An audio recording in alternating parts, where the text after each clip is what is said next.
Hey there, Matthew. Hi, Catherine.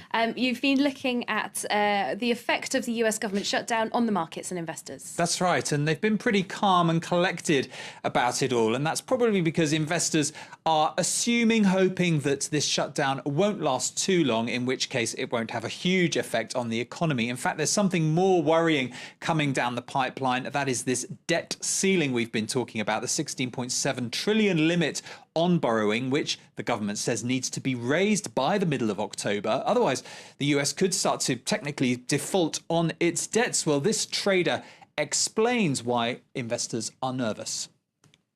Most investors are on the sideline because 17 days from now, there could be a big market mover, and that's the debt ceiling.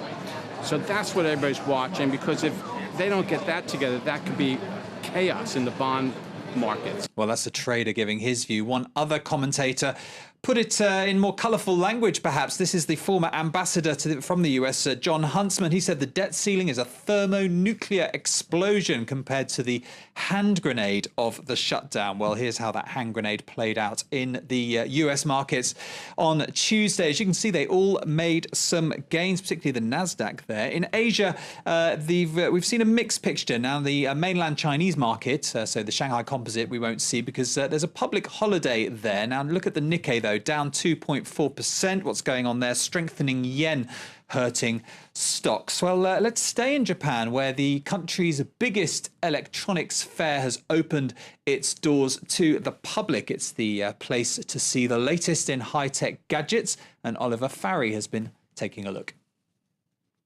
It's Japan's annual consumer electronics show, and one of the big technologies being showcased this year at CEATEC is an autonomous drive car by Nissan that aims to take the strain off tired or distracted drivers. The idea is to show that the car can drive itself, but we also want to demonstrate that in the future we will create more technology that will assist drivers and prevent them from making the mistakes caused by tiredness or not paying attention. Japanese tech giants are already planning on ways to cash in on the 2020 Tokyo Olympics. These smart glasses use camera technology to scan and translate text into the language of the user's choice, something the developers think will be of use to visitors unfamiliar with Japanese.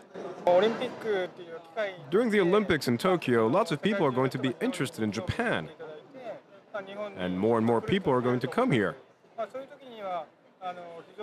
These translating glasses will be a useful tool for these visitors.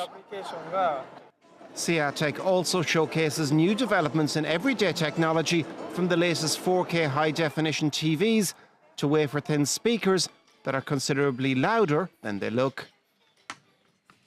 Very interesting gadgets on display there. Well, let's take a look at some more of the day's company news. And the British supermarket group Tesco has agreed a €410 million joint venture in China. It's joining forces there with the state-owned China Resources Enterprise.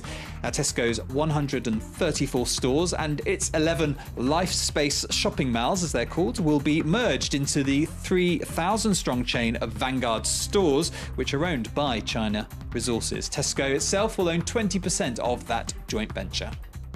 In retailing news here in France, another store has decided to scale back its opening hours. The Monoprix supermarket chain says its shops will now close by 9 p.m. 94 outlets will be affected. Monoprix is the latest company to back down as unions push back against late night hours and Sunday opening. And staying in France, Air France-KLM is open to merging with the struggling Italian carrier Alitalia. That's according to the company's chief executive, Alexandre de Juniac, in an interview with the French business daily Les Echos. Alitalia's strength in Africa and America could be a useful addition to its existing network, he says, but Air France will place strict conditions on any deal. It currently owns 25% of Alitalia.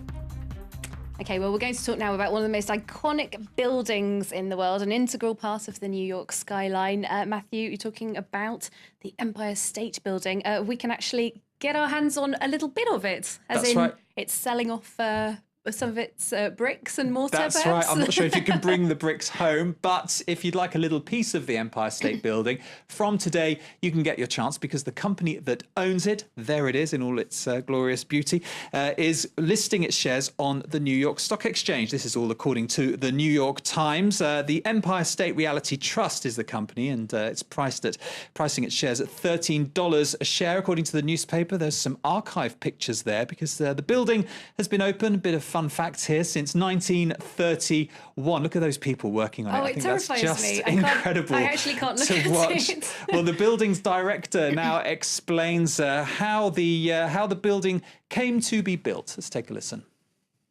The Empire State Building was at a center of a competition between John Jacob Raskin and Walter Chrysler back in 1929 about who's going to build the tallest building in New York City.